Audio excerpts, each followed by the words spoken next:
జై శ్రీమన్నారాయణ శ్రీనివాస వెంకటేశ లక్ష్మీనారాయణ గోవింద గోవింద గోవింద. ప్రతి ఒక్కరూ అర్థం చేసుకోండి కొన్ని విషయాల గురించి.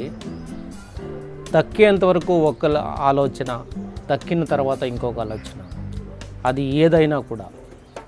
ఇప్పుడు ఒక బైక్ కావాలని కోరుకుంటాం, తీసుకున్న తర్వాత కొద్ది రోజులు వాడడానికి ఏం చేస్తావంటే దాన్ని తుడిసేది చేయవు, కడిగేది చేయవు. స్పీడ్ బ్రేకర్లు ఇష్టానుసారం ఎగిరిచ్చేసి ఫాస్ట్గా పోయి ఆడపడే సీడ్ దొబ్బేసి తీసుకుని. అంటే నువ్వు ఇష్టపడి తీసుకున్న బైకు ఇంకేమిటి అది ఇష్టము అంటే దాని అర్థం ఏం తెలుసా? ప్రతి ఒక్కరు దయచేసి ఆలోచన చేయకుంటే, నువ్వు ఏదైనా కూడా ఇష్టపడి ఒకటి తీసుకున్నావంటే దాన్ని ఎంతగా పెట్టుకుంటావు అనే దాన్ని బట్టే ఇష్టపడాల. ఊరికే ఇష్టపడేసి నాకు ఇష్టము అంటే ఇష్టం అంటే ఏం తెలుసా? నీట్గా పెట్టుకునేది, భద్రంగా పెట్టుకునేది, దాచుకునేది, ఇది నాది అనేది, అది ఇష్టం అంటే.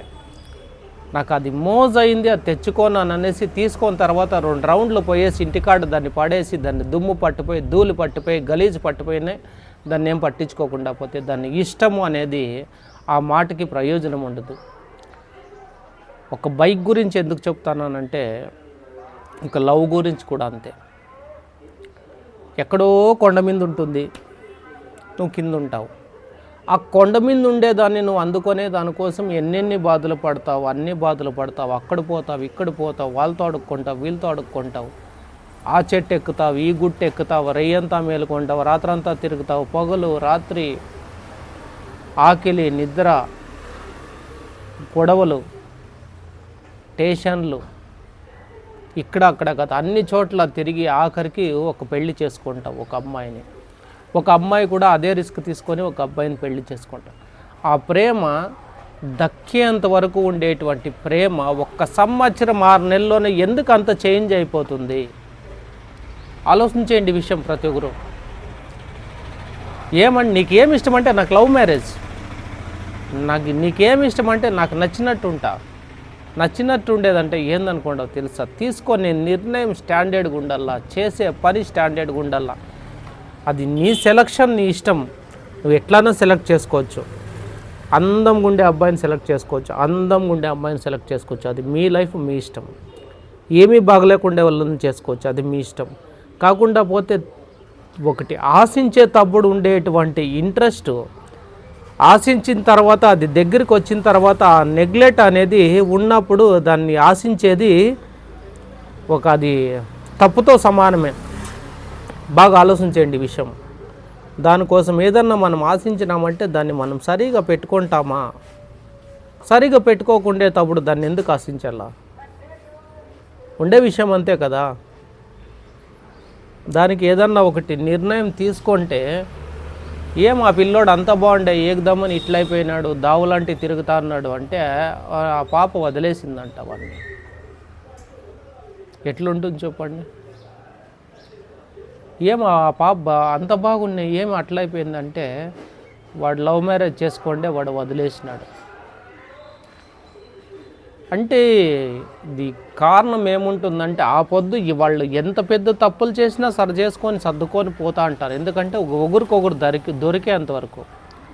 దొరికిన తర్వాత ఒక చిన్న తప్పును కూడా పెద్దగా చేసుకుంటారు. ఎందుకంటే వాడు దొరికినాడు, దొరికింది ఈ మాటలతో.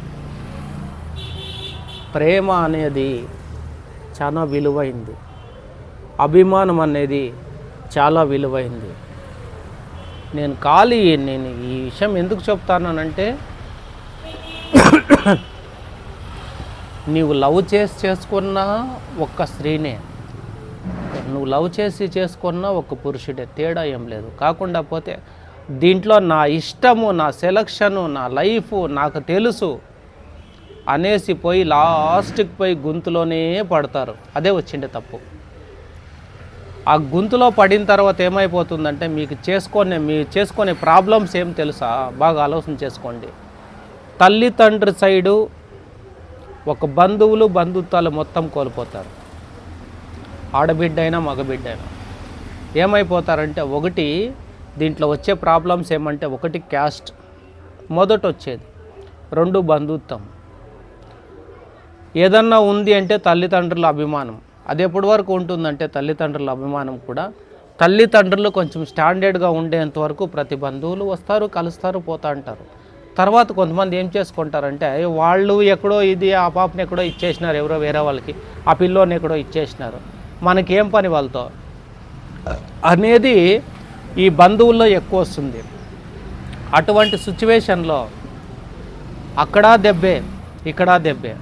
ఒకవేళ అందరినీ ఎదిరించి వెళ్ళిపోయి ఎక్కడో వేరే దగ్గర బతుక్కుంటారంటే తనకి కడుపు నొస్తుంది, కాలు నొస్తుంది, భర్త మధ్యలో వదిలేసి వెళ్ళిపోతాడు, లవ్ మ్యారేజ్ చేసుకున్న తర్వాత. నీ లైఫ్ ఏమి? ఉండే విషయం అదే కదా, నీ లైఫ్ ఏమి? నువ్వు ఎక్కడ పోతావు? వాడు అందరినీ ఎదిరించి, వాళ్ళ అమ్మల్ని ఎదిరించి, అందరినీ ఎదిరించేసి వాడు వచ్చేసింటాడు, నిన్ను పెళ్లి చేసుకుంటాడు. నువ్వు ఇంకొక మోసం చేసేసి, ఇంకొక తప్పు చేసేసి నువ్వు కూడా ఎక్కడన్నా వెళ్ళిపోతావు వదిలేసి. ఎగ్జాంపుల్ జరుగుతూ ఉండే విషయాలు. అప్పుడు వాడేమవుతాడు? అట్లా అయిపోయి సొసైటీలో లవ్ అనేది, స్టాండర్డ్ అనేది తగ్గిపోతుంది. దయచేసి లవ్ చేసుకోవాలా, పెళ్లి చేసుకోవాలా, అది మీ ఇష్టం. కాకుండా పోతే మీరు ఎంచుకున్న మార్గాలు స్టాండర్డ్ ఉండాలి. దయచేసి ఒక పిల్లర్తో వేసుకొని మొదలు పెట్టుకొని పోవాలి, అప్పుడే బిల్డింగ్ బాగుండేది. ఒక పాయతో కట్టుకొని పోవాలి, అప్పుడే ఇల్లు బాగుండేది. ఊరికే ఏదో చేసేసినాము, అట్లు చేసినాము, ఇట్లు చేసినాం అనేసి అర్థాపార్థం చేసే ప్రయత్నాలు దయచేసి చేయొద్దండి. ఎందుకంటే ఊరికే డ్యామేజ్లు చేసుకొని ఇక్కడ మీ లైఫ్ దెబ్బతింటుంది, అక్కడ తల్లిదండ్రుల మనసులో బాధపడిపోతారు. వాళ్ళకి ఏదన్నా ఇబ్బంది వస్తే ఒక బంధువులు రారు, వీళ్ళకి ఏమన్నా ఇబ్బంది వస్తే ఒక బంధువులు రారు. ఎవరు రాకుండా పోతే ఆఖరికి వాళ్ళని ఎత్తేవాళ్ళు ఎవరు, దించేవాళ్ళు ఎవరు, చూసేవాళ్ళు ఎవరు?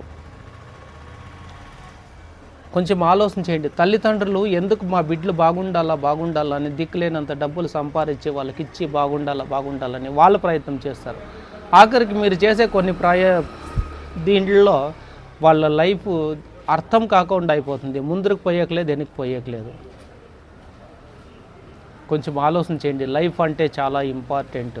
వేసే ప్రతి అడుగును నేను చెప్పే విషయం ఒక్కటే, మీరు లవ్ మ్యారేజ్ చేసుకున్నా, పెద్దోళ్ళు చెప్పిన మ్యారేజ్ చేసుకున్నా, ఏది చేసుకున్నా, మీ లైఫ్ ఏమున్నా, ఒక్క వస్తువుని ఆశించేటప్పుడు దాన్ని నేను సక్రమంగా పెట్టుకుంటాను అనేట్లయితేనే దాన్ని ఆశించాల. నేను దాన్ని సక్రమంగా పెట్టుకోలేను, ఊరికే వాడి వదిలేస్తాను అని చేసినావంటే తప్పు. లైఫ్లో చాలా ఇబ్బందులు పడతారు. అది ఎవరన్నా కూడా, అది లేడీస్ అయినా జెంట్స్ అయినా. ఇది మీ లైఫ్ మీ చేతిలోనే ఉంది. ప్రతి ఒక్కరు అర్థం చేసుకోండి. మీరు దీని నుంచి ఎన్ని పోగొట్టుకుంటారో, ఎన్ని నీళ్ళు పెట్టుకుంటారో అనేది మీకు సగం వరకు అర్థమవుతుంది, ఇంక సగం మీరే తెలుసుకోండి. ప్రతి ఒక్కరు అర్థం చేసుకోండి. Nagaraj Dasappa Hindupur Srikanthapur YouTube channel. నేను ఎందుకు చెప్తానంటే ఇట్లా విషయాలన్నీ నేను చాలా దగ్గర ఆఖరి పరిస్థితుల్లో ప్రతి ఒక్కరిని చూస్తూ ఉంటాను. వాళ్ళకి వచ్చే పరిస్థితులు ఎట్లుంటాయంటే అవన్నీ చూసి నేను ప్రతి ఒక్కటి చెప్పేది. ఊరికి ఆలోచన చేసుకొని ఎందుకు చెప్పును, కొన్ని కళ్ళారా చూసిన దాని నుంచే నేను చెప్తాను. ప్రతి ఒక్కరు బాగుండండి, సరైన మార్గంలో నడచండి, ఆ మహానుభావుని కోరుకోండి. జై శ్రీమన్నారాయణ. గోవింద గోవింద గోవింద.